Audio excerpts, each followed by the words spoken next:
সারাদিন যদি প্লেন দিয়ে দৌড়ান তাও তো ধরতে পারবেন না। আপনি এক জায়গা থেকে আপনি স্টার্ট করেন যে আমিও চেষ্টা করবো সাকিব ভাই যে এরকম বলছে আমিও ওরকম চেষ্টা করবো সাকিব ভাইয়ের মতো হওয়ার জন্য।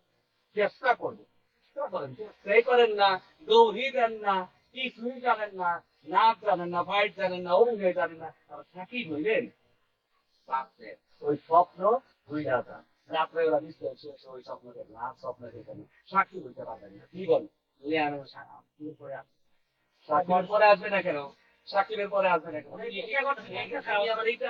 সাংবাদিক তুমি সাংবাদিক, এটা আরো 4 জন সাংবাদিক না অনেকে তো পারে নাই, শুধু পারে, তুমি পারো না, তোমার ব্যর্থ, ও পার না, ওর ব্যর্থ। তৈরি করতে পারেন না কেন?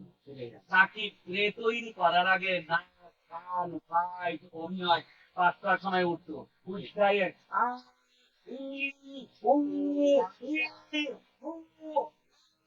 এমন করতো এবং এবং সে আজানের সময় মোহাম্মদপুর চলে যেত গলা ঠিক করার জন্য ইংরেজ একটা লোক নিয়ে আসতো।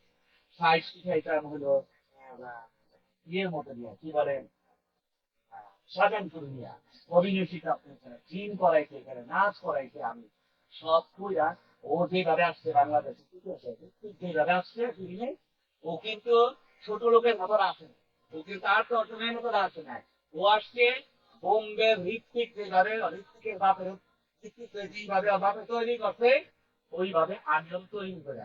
এই যে সাউন্ড কমপ্লেক্সের মধ্যে 200 ছেলে দিয়া মাইকেল জ্যাকসনের গান দিয়া 4টা মন্ত্রী দিয়া সোয়ানের ছবি উদ্বোধন করেছে এইখানে।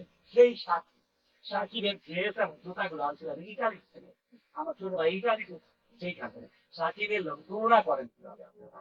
সাকিব এতই সোজা, আর আপনারা সাকিবের খোঁজা মেরে না, সাংবাদিক সাকিবের খোঁজা মেরে না। অনেকে পছন্দ না হইতে পারে, সাংবাদিক সাকিবের কাছে না যাইতে পারে, সেবেলা সাকিবের আপনি খোঁজা মারেন নাকি? আর সাংবাদিক আছেন আপনি কে? এই সাংবাদিক।